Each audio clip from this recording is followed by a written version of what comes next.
معزز سامعین گرامی قدر، ذکر الہی اور قرآن پاک کے حوالے سے اپنی گزارشات کو آپ احباب کے سامنے رکھ رہے ہیں، اور 21ویں طاق رات کو اس بات کو بھی رکھا تھا کہ جو لیلۃ القدر ہے وہ 1000 مہینے سے بہتر ہے، اور اس رات کو لیلۃ القدر ہونے کا اعزاز اگر حاصل ہوا تو قرآن پاک کی وجہ سے حاصل ہوا۔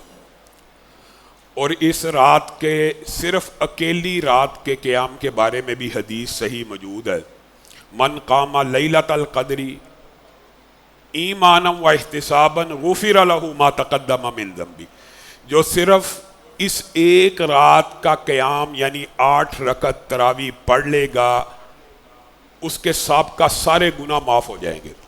لیکن وہ ملے گی کب؟ جب آپ ان 10 کی 10 راتوں میں عبادت کریں گے۔ تنزل الملائکۃ والروح، اس رات میں فرشتے بھی اترتے ہیں اور جبریل امین بھی اترتے ہیں۔ کس وجہ سے؟ قرآن پاک کے نزول کی وجہ سے۔ اور قرآن پاک کے ثواب کے حوالے سے اور اس کی اثر پذیری کے حوالے سے چند گزارشات کو ہم آپ احباب کے سامنے رکھ رہے ہیں کہ قرآن پاک کتاب ثواب بھی ہے اور کتاب شفا بھی ہے، اور اس کے اندر اثر بھی ہے۔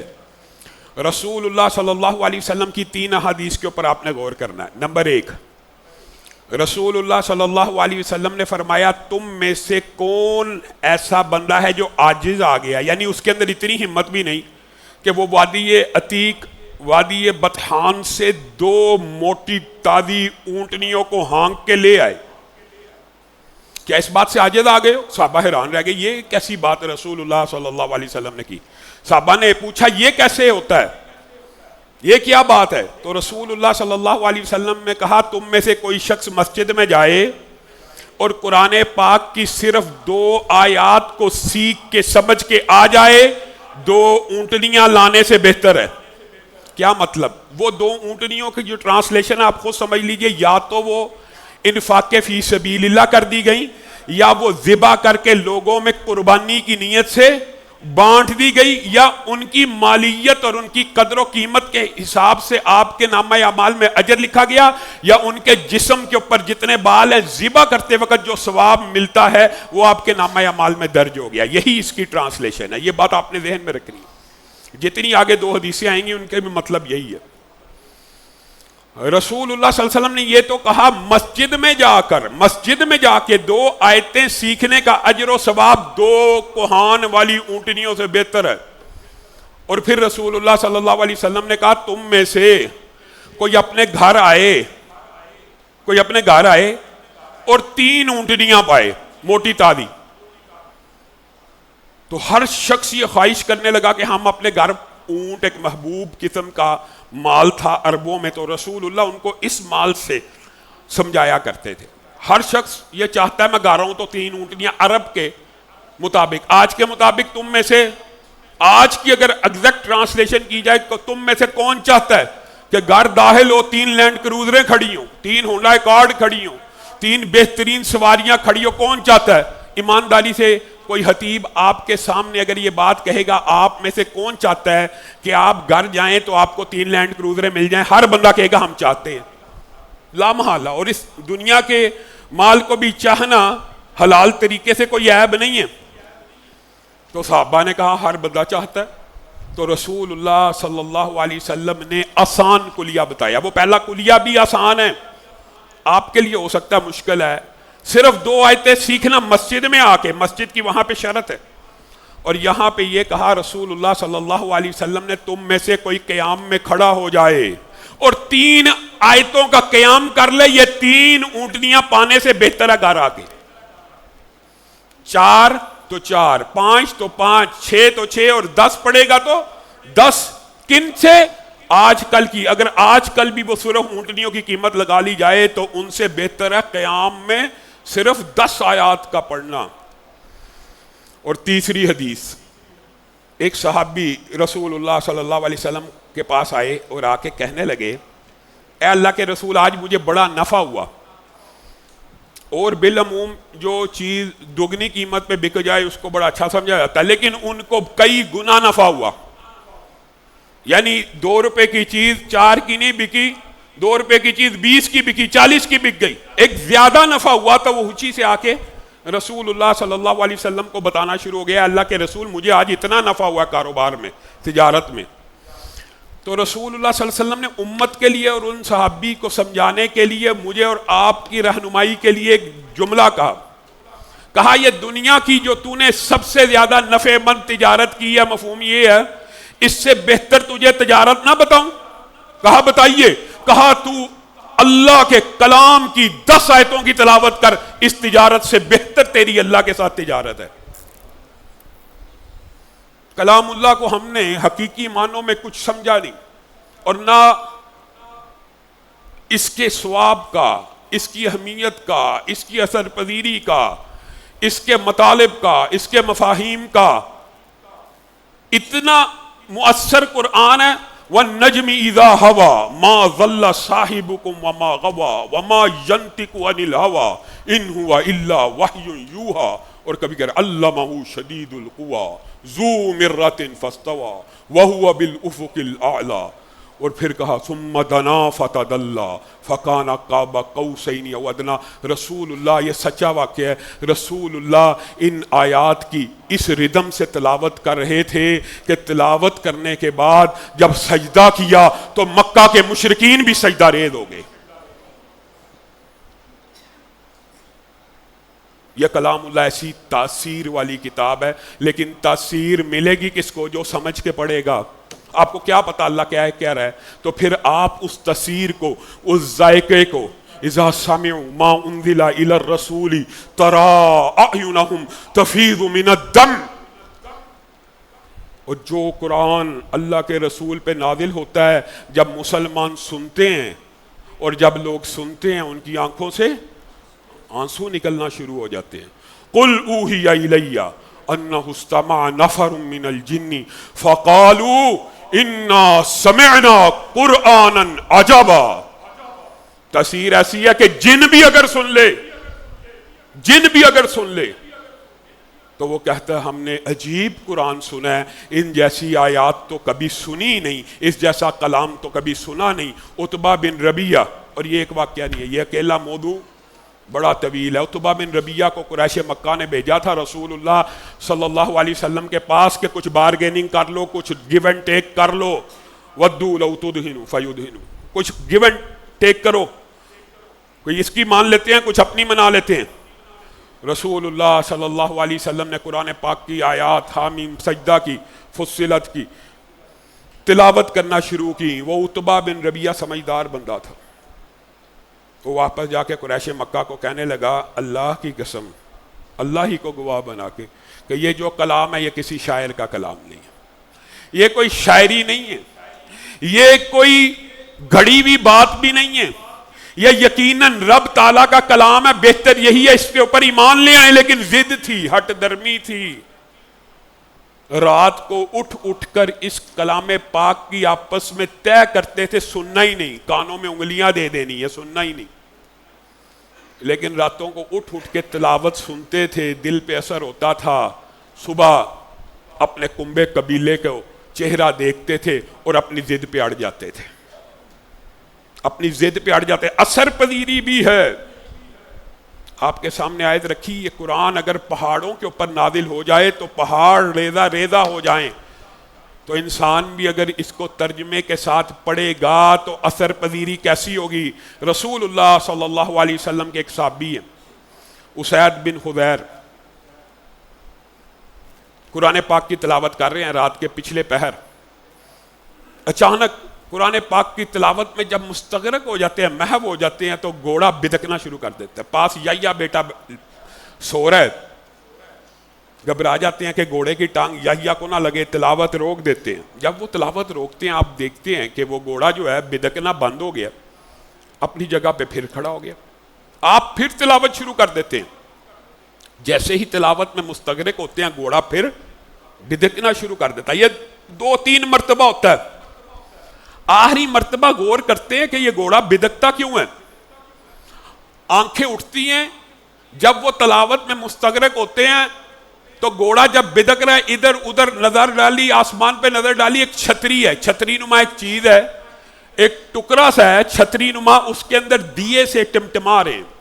ہاں سمجھ آ گئی اس وجہ سے گھوڑا بدکتا ہے، تو تلاوت چھوڑ دی، وہ چھتری اوپر جانا شروع ہو گئی اور غائب ہو گئی۔ رسول اللہ صلی اللہ علیہ وسلم کی بارگاہ میں آ کے سارے کا سارا ماجرا پیش کیا۔ رسول اللہ صلی اللہ علیہ وسلم مسکرانا شروع ہو گئے اور کہنے لگے، اے اسید، اگر تو تلاوت کرتا رہتا تو مدینے کا ہر شہری آسمان سے اترنے والے ان فرشتوں کو دیکھ لیتا جو تیری تلاوت سننے کے لیے نازل ہوئے تھے۔ یہ امتی ہے، یہ نبی نہیں ہے۔ ان قرآن الفجر کان مشہودا، قرآن کی آیت ہے، کوئی شخص رات کے پچھلے پہر تلاوت کرے، قرآن پاک کو کھولے پڑھے، فرشتے اترتے ہیں۔ اور یہ جو حدیث ہے یہ مسجد کے ساتھ خاص نہیں ہے۔ اپنے گھروں کو قبرستان مت بناؤ اور اپنے گھروں میں قرآن کی تلاوتیں کیا کرو۔ ثابت یہ ہوا کہ قبرستان میں تلاوت نہیں کرنی، کہاں کرنی ہے؟ گھروں میں کرنی ہے۔ اور یہ حدیث جو ہے صحیح کہ کوئی قوم مسجد میں آ کے تلاوت نہیں کرتی، ان کے اوپر سکینت کا نزول ہوتا ہے اور فرشتے ان کے اوپر اترتے ہیں، اطمینان دینے کے لیے، سکون دینے کے لیے، ان کے ثبات قلبی کے لیے، اور ان کو یہ بات کہنے کے لیے کہ اللہ کے دین کے اوپر ڈٹ جاؤ، کھڑے رہو، قائم رہو۔ فرشتے آج بھی اتر سکتے ہیں اگر آپ تلاوت کریں گے۔ قرآن پاک کی اس سورت کے اندر تنزل الملائکہ، اللہ کہہ رہا ہے کہ اس رات کو فرشتے اترتے ہیں۔ جس کتاب کے نزول کی وجہ سے قیامت تک اس رات میں فرشتے اترتے ہیں، اس کتاب کی تلاوت پہ فرشتے نہیں اترتے۔ ان قرآن الفجر کان مشہودا، جو بندہ تلاوت کرے گا فرشتے آج بھی نازل ہوں گے۔ اور رسول اللہ صلی اللہ علیہ وسلم نے فرمایا، اللہ کو سب سے زیادہ پسندیدہ آواز کسی نبی کے منہ سے کلام اللہ کی ہے۔ اور ایک عام فہم حدیث آپ کے سامنے رکھا ہوں، کلام اللہ کو دیگر مخلوق کے کلاموں پہ وہ فضیلت حاصل ہے، اللہ اکبر، جو اللہ کو مخلوق پہ فضیلت حاصل ہے۔ وظیفے کریں، یہ بھی وہی ہے، لیکن یہ کلام اللہ نہیں ہے۔ کلام اللہ کتاب ہے، یہ قرآن، اس کی تلاوت، اس کو پڑھنا اللہ کا قرب تلاش کرنے کے ایسا ہے کہ اگر چند حدیثیں ہی سمجھ آ جائیں۔ رسول اللہ صلی اللہ علیہ وسلم نے کتنی عام فہم انداز میں ایک بات سمجھائی ہے کہ یہ قرآن اللہ کی رسی ہے۔ کیوں سمجھائی ہے؟ تاکہ آپ اور میرے جیسا عام فہم بندہ بھی جو پڑھا لکھا نہیں بھی ہے وہ بھی بات سمجھ لے۔ یہ اللہ کی رسی ہے، اور یہ رسی اللہ نے آسمان سے لٹکائی ہوئی ہے، کہاں تک؟ زمین تک۔ اور یہ رسی لٹکا دی ہے زمین تک، مطلب یہ ہے کہ ہر بندے کے ہاتھ میں اگر قرآن ہے تو وہ اللہ کی رسی اس کے ہاتھ میں ہے۔ اور یہی بات کافی ہے سمجھانے کے لیے، لیکن نہیں، رسول اللہ نے پوری سمجھائی کہ کسی کے ذہن میں کوئی اشکال نہ رہے گی۔ رسول اللہ نے کہا پھر یہ کلام اللہ جو رسی ہے اللہ کی، جب اللہ تعالیٰ نے زمین پہ لٹکا دی، یعنی یہ مصحف تمہیں دے دیا، تو اس رسی کا ایک سرا اللہ کے ہاتھ میں ہے اور دوسرا سرا مخلوقات میں سے اس بندے کے ہاتھ میں ہے جو اس سے جڑ جائے، جو اس کو پکڑ لے، جو اس کی تلاوت کرنا شروع کر دے۔ یہ صحیح حدیث ہے، جو بندہ قرآن پاک کو پکڑ کے اس کی تلاوت کرتا ہے یا اس کو زبانی یاد ہے اس کی تلاوت کرتا ہے، اس نے اس رسی کو پکڑ لیا ہے جس کے دوسرے سرے کے اوپر رب تعالیٰ کا ہاتھ ہے۔ یہ کنیکشن آپ کو شاید اب بھی سمجھ نہیں آیا، رسول اللہ نے تو سمجھا دیا۔ اللہ سے کنیکٹ ہونا چاہتے ہو، اللہ سے ملنا چاہتے ہو، اللہ کی بات سننا چاہتے ہو تو قرآن پڑھو۔ اللہ تم سے کیا کہہ رہا ہے؟ حضرت علی کہتے ہیں میں قرآن کھولتا ہوں تاکہ میرا رب میرے سے کلام کرے، اور میں نماز پڑھتا ہوں تاکہ میں اپنے رب سے کلام کروں۔ اور رسول اللہ صلی اللہ علیہ وسلم نے اس کی اثر پذیری کے حوالے سے کوئی بات چھوڑی نہیں ہے۔ خیرکم من تعلم القرآن وعلمہ، تم میں سے بہترین شخص وہ ہے جو قرآن کی تعلیم دیتا ہے. اگر اس کے اوپر بھی بس ہوتا تو اہمیت پتہ ہی, لیکن نہیں, یہ اتنی عظیم کتاب ہے. تم میں سے بہترین وہ شخص ہے جو قرآن کی تعلیم دیتا ہے یا قرآن کی تعلیم لیتا ہے, وہ بھی بہترین ہے. صرف دینے والا بہترین نہیں ہے, صرف دینے والا بہترین نہیں ہے, تعلیم لینے والا بھی بہترین ہے. سبحان اللہ. یہ قرآن ایک ایسا علم ہے, اللہ کی قسم. حقیقت بات یہ ہے, علم ما قال اللہ اور ما قال الرسول ہے, یہ اصل ہے. باقی لوگوں کی بات آپ کو جو مرضی اٹریکٹیو لگے, میں آپ کو دین کی اصل بتا رہا ہوں. میری بات بھی, کسی کی بات بھی, اصل علم وہ ہے جو اللہ نے فرمایا یا رسول اللہ نے فرمایا. وما سوا ذالک وسواس الشیاطین. اس کے علاوہ باتیں صحیح بھی ہو سکتی ہیں, لیکن اکثر باتیں شیطان کے وسوسے ہیں. اور اسی لیے اس کتاب کی وجہ سے اور اس کلام اللہ کی وجہ سے رسول اللہ نے عالموں کی جو فضیلت بیان کی, آپ سن کے حیران رہ جائیں. رسول اللہ نے کہا عالم کی عالم کون ہے؟ جو اللہ کے قرآن کا عالم ہے, جو رسول اللہ کے فرمان کا عالم ہے, اس کی فضیلت عابد پہ ایسے ہے, اللہ اکبر, جیسے میں محمد صلی اللہ علیہ وسلم کی فضیلت تم میں سے عام بندوں پہ ہے. اس عالم کو یہ فضیلت کیوں ملی ہے؟ آپ یہ سمجھتے ہیں انجینئرنگ کی وجہ سے, MBBS کی وجہ سے, میتھمیٹکس کی وجہ سے, فزکس کی وجہ سے, کیمسٹری کی وجہ سے. آج کل بعض نام نہاد جہال ان علوم کو, جو معلومات ہیں جو اصل علم نہیں ہے, ان فیلڈز کو بھی عالم کے درجے پہ لے کے جانا چاہتے. ان فیلڈز کے علماء کی وہ فضیلت نہیں ہے.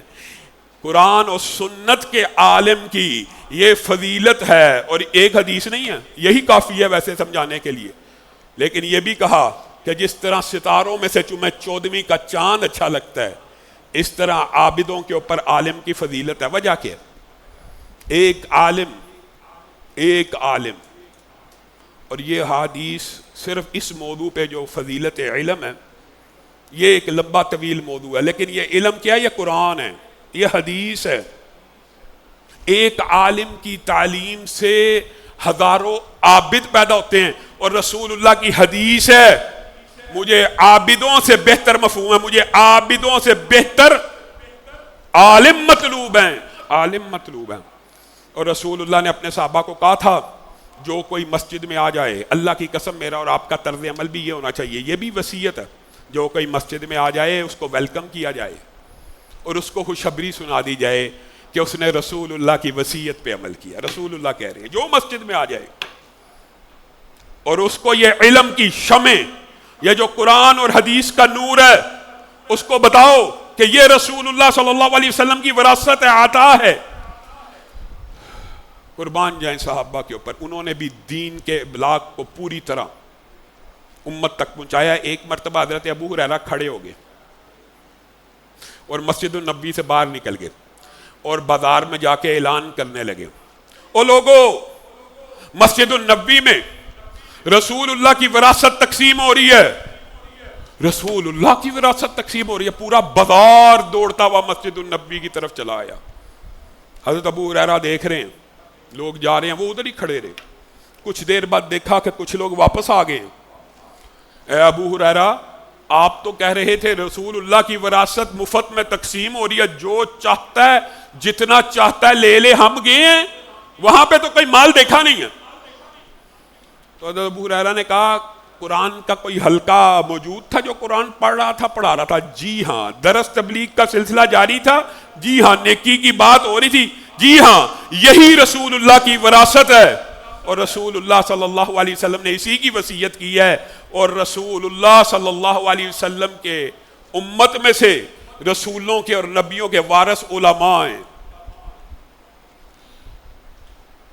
آج معاشرے میں طالب علم کو, طالب دین کو, عالم دین کو لو سٹینڈرڈ اور لو پروفیشن سمجھا جاتا ہے. کچھ ایسے کم عقل ہیں. گزشتہ دنوں ایک شخص مجھے کہنے لگا علماء میں سے کوئی ایک عالم بتائیے جس کو میتھمیٹکس آتا ہو.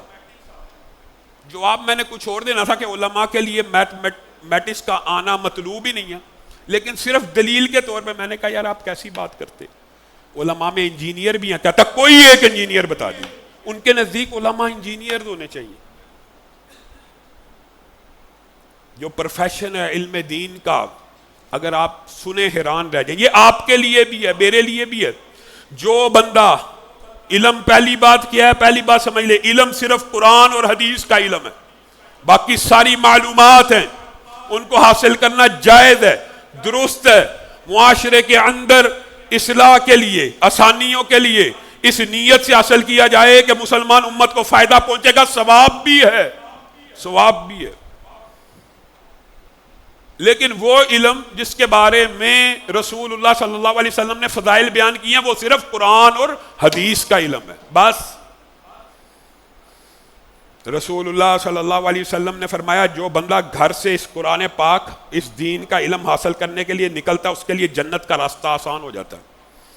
جو بچہ جس کو طہارت کے مسائل نہیں پتا، بڑا ہو بوڑھا ہو، جو کوئی بھی اپنے گھر سے اس نیت سے مسجد میں آ رہا ہے، یا کوئی شخص کہیں سے بھی قرآن پاک کی ایک لفظ، حرف، چاہے اس کی تجوید، چاہے اس کی قرات، چاہے اس کی تلاوت، چاہے اس کی ترجمہ سمجھنے کے لیے گھر سے نکل رہا ہے، صحیح حدیث ہے فرشتے اس کے اوپر اپنے پروں کو کر لیتے ہیں،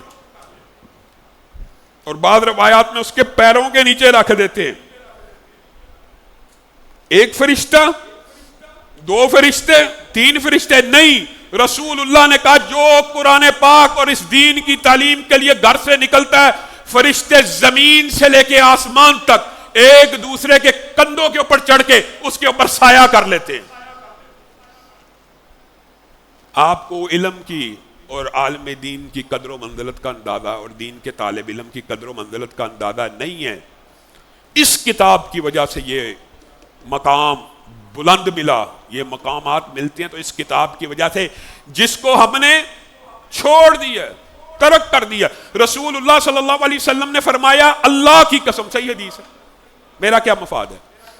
جو بندہ صرف طلب علم کے لیے اس قرآن کو، آپ اپنے گھروں سے تراویح پڑھ نہیں آیا نا، قرآن سن نہیں آیا نا، درس سن نہیں آیا نا، آپ کو مبارک ہو. اللہ کی قسم آپ کو مولوی کی دعا کرنی چاہیے، ہر نیکی کا کام کرنا چاہیے، لیکن آپ کو مولویوں کی اور علماء کی دعاؤں کی بھی ضرورت نہیں. صرف آپ اس رستے پہ اگر چل کے آگے ہیں، رسول اللہ کی صحیح حدیث ہے، صرف فرشتے نہیں، بلوں میں رہنے والی چونٹیاں، سمندروں میں رہنے والی مچھلیاں، سبحان اللہ. مچھلیوں نے زمین دیکھی ہے؟ مچھلیوں کو کیا پتا زمین کے اوپر کیا ہوتا ہے؟ مچھلیوں کو کیا پتا زمین کے اوپر کون سی مخلوقات ہے اور مسجدوں کی طرف آ رہی ہے؟ لیکن اللہ نے ان کو وحی کی ہے، ان کی ودیت میں، ان کی فطرت میں رکھا ہوا ہے کہ بلوں میں رہنے والی چونٹیاں اور سمندروں میں رہنے والی مچھلیاں بھی دین کے طالب علم کے لیے دعائیں کرتی ہیں. کس چیز کی؟ مغفرت کی. اللہ اس کو معاف کر دے، اللہ اس کو ہدایت دے دے، اللہ اس کے اوپر رحم و کرم کا نزول فرما دے. لا یاتیہ الباطل من بین یدیہ ولا من خلفہ. آپ نے قرآن پاک کی عظمت کو صحیح معنوں میں سمجھا نہیں ہے. الف لام میم ذالک الکتاب لا ریب فیہ، یہ جو لا ریبہ ہے نا، اس کو بھی میں نے اور آپ نے نہیں سمجھا. اس سے قبل صرف مختصر سے وقت میں آپ کو یہ بھی بتلاؤں گا، ہم قرآن کو ثواب کی کتاب سمجھ کے بھی پڑھیں فائدہ ہے، شفا کی کتاب سمجھ کے بھی پڑھیں فائدہ ہے، لیکن اگر کلام اللہ سمجھ کے پڑھیں تو زندگی بدل جائے. کلام اللہ ہے.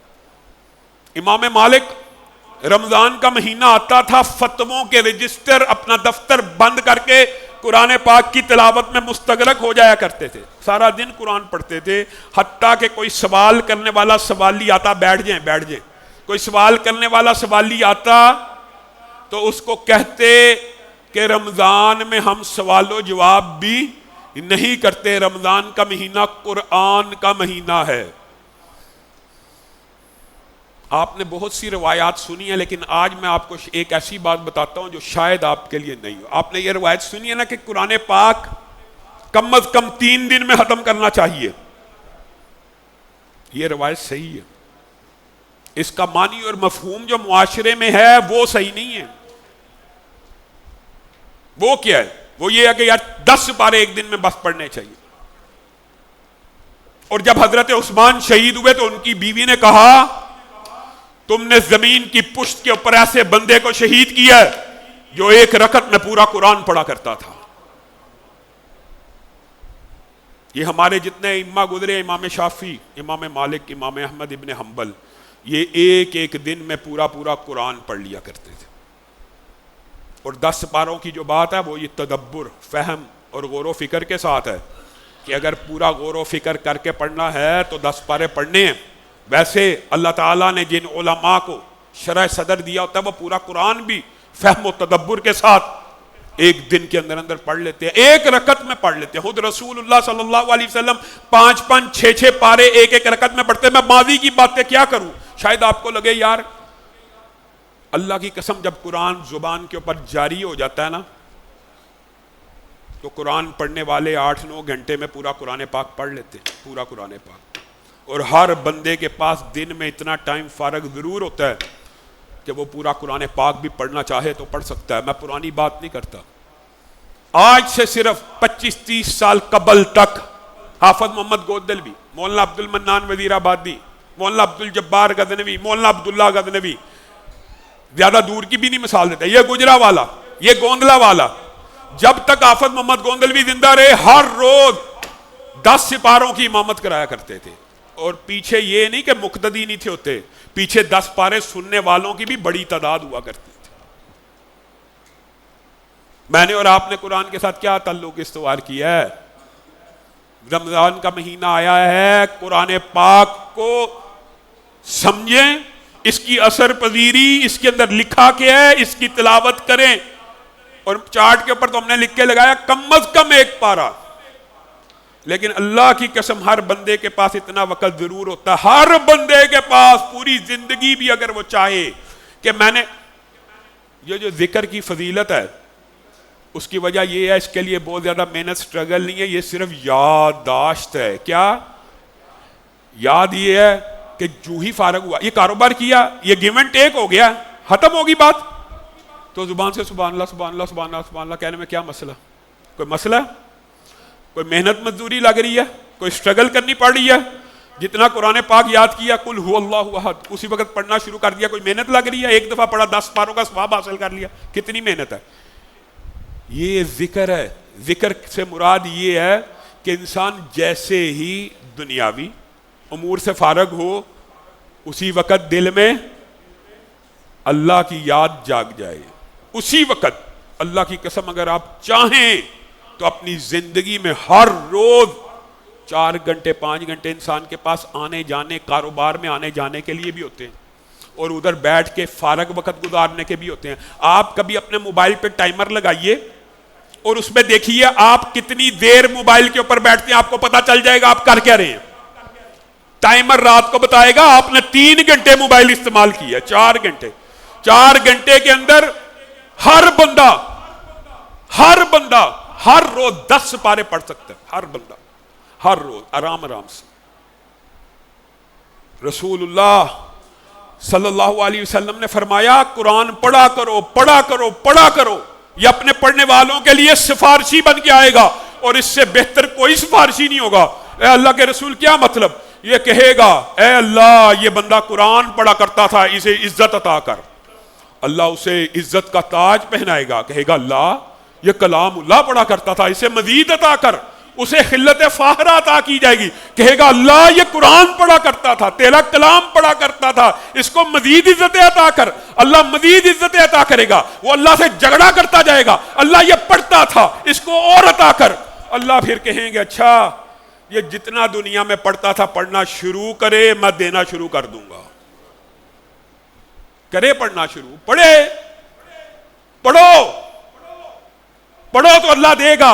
اللہ کی قسم یہ قرآن قیامت کے دن سفارش کرے گا، جتنا اس دنیا میں پڑھتے ہو اتنا ہی اللہ قیامت کے دن کہے گا پڑھو تمہاری آخری منزل وہاں پہ ہے جہاں تمہاری آخری آیت کا بریک لگے گا. میں دیتا جاتا ہوں, میرے خزانوں میں کمی آئے گی.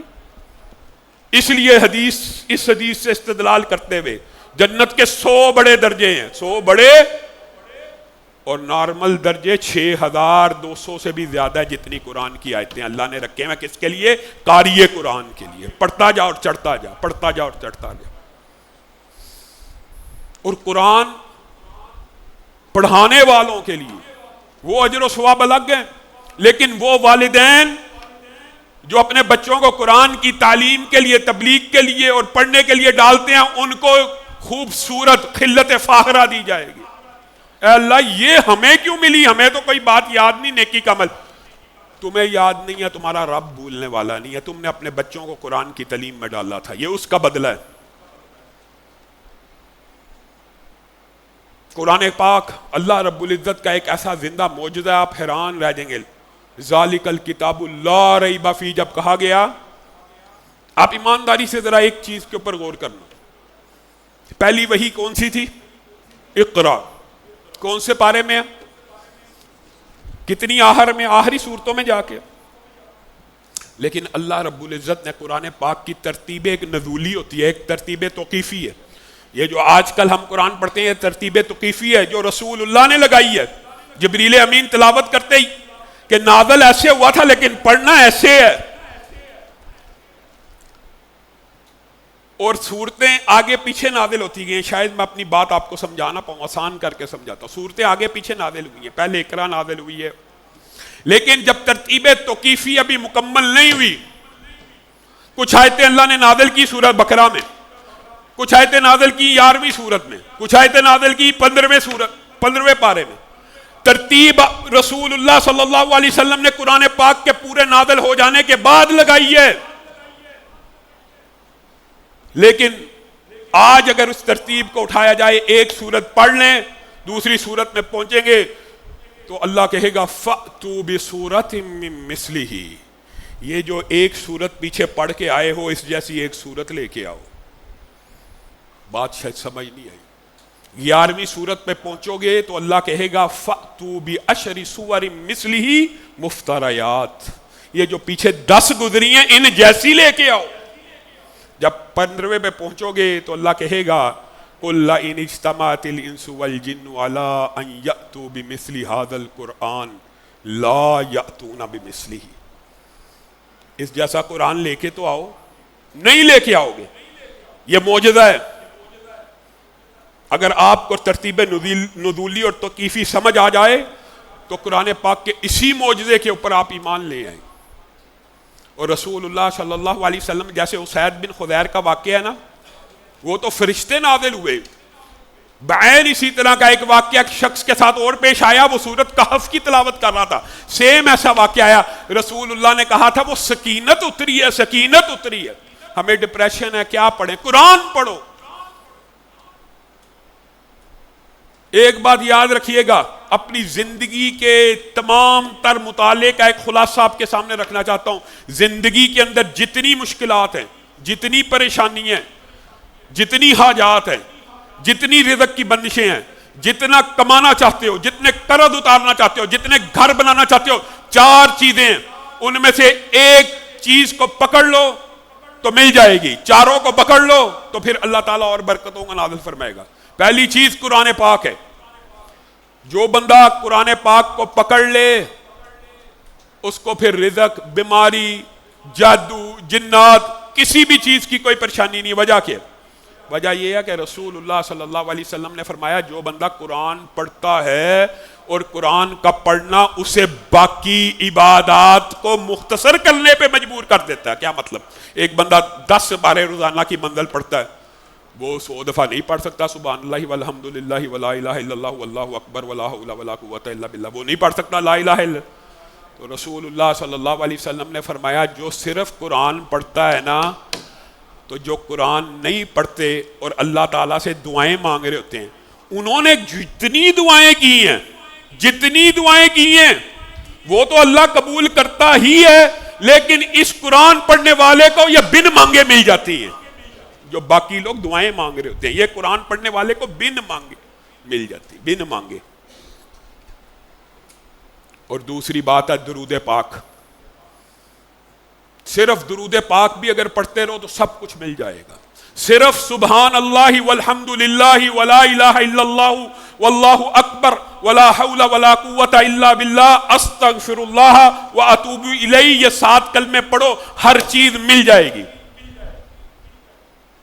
اور اکیلا استغفار بھی اگر کوئی بندہ کرے، فَقُلْتُ اسْتَغْفِرُوا رَبَّكُمْ إِنَّهُ كَانَ غَفَّارًا، ہر چیز مل جائے گی. ان 4 چیزوں کو اگر آپ نے پکڑ لیا، یہ خلاصہ ہے دین کا، تو آپ کو ہر چیز ملے گی. اور ان میں سے کسی ایک کو بھی پختہ پکڑ لیا، پختہ پکڑنے سے مراد یہ ہوتی ہے 100 دفعہ نہیں کہ صرف پھر اسی وظیفے پہ توکل کر کے باقی وظائف چھوڑ دو تو بھی اللہ تعالیٰ عطا کر دے گا.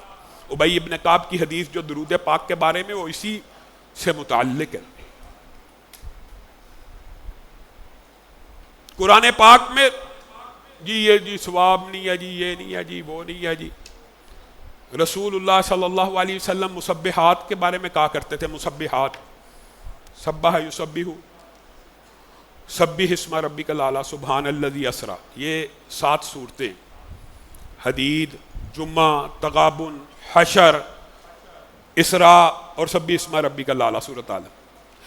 یہ جو بندہ پڑھتا ہے نا، صحیح حدیث کے الفاظ ہے، ان 7 صورتوں میں صرف ایک آیت 1000 آیتوں کے برابر ہے. 1000 آیتوں کے برابر، 1000. کون سی ہے؟ اللہ کو علم ہے. اور اللہ تعالیٰ نے اسی لیے رکھی ہوئی ہیں کہ کوئی بندہ پڑھے، یہ صورتیں اس کی زبان پہ چڑھیں. قرآن پاک کے ہر صورت کے جو فضائل و مناقب ہیں، رسول اللہ صلی اللہ علیہ وسلم نے فرمایا سورۃ بقرہ اور سورہ آل عمران پڑھا کرو، ان کو چھوڑنا باعث حسرت ہے. کل قیامت کے دن یہ قرآن اللہ سے شکایت کرے گا کہ اس قوم نے مجھے پسے پشت ڈال دیا تھا. یہ قرآن ہے جس کے ذریعے قوموں کو بلندی ملتی ہے، قوموں کو رفت ملتی ہے، قوموں کو عروج ملتا ہے. آپ نے کبھی غور کیا ہے کہ حضرت عمر جیسا شخص حضرت بلال کو کہہ رہا میرا سردار، میرا آقا جو غلام ہے؟ یہ قرآن اور سنت کی وجہ سے ہے. اللہ رب العزت جو کہا گیا، جو سنا گیا، اس کو سمجھنے کی توفیق عنایت فرمائے. انشاءاللہ صبح جو جمعہ ہے، گزشتہ جمعے کے ساتھ وابستہ کریں گے اللہ رب العزت کی رحمت اور استغفار کے حوالے سے. آج آپ کے لیے خوشی کی خبر ایک یہ ہے کہ انشاءاللہ یہ اب تراویح مسلسل ہوگی، اور اس کے بعد ڈاکٹر حبیب الرحمن ضیاء صاحب کا لیکچر ہوگا، اور انشاءاللہ 11:45 بجے کے قریب ڈاکٹر سبیہ الاکرام صاحب انشاءاللہ یہاں آئیں گے اور قیام اللیل اور وتر کی امامت کروائیں گے. آپ تمام احباب اس ادارے کے ساتھ بھی تعاون کیا کیجئے، اور ہمارے لیے بھی دعا کیا کیجئے، اور مسجد کا خاص طور پہ جو پورے کا پورا عمل ہے، آپ سب ساتھی ان کے لیے بھی دعا کیا کیجئے. وہ بیچارے دن رات تھک چکے ہیں، محنت کرتے ہیں. اللہ تعالیٰ ان کی محنتوں کو قبول و منظور فرمائے، تمام قاری حضرات کے اوپر رحمتوں کا نزول فرمائے، اس پورے عملے کے اوپر رحمتوں کا نزول فرمائے. انشاءاللہ ڈاکٹر صاحب باہر میں دعا بھی کروائیں گے. سبحان ربک رب العزت عما یصفون وسلام علی المرسلین والحمد للہ رب العالمین.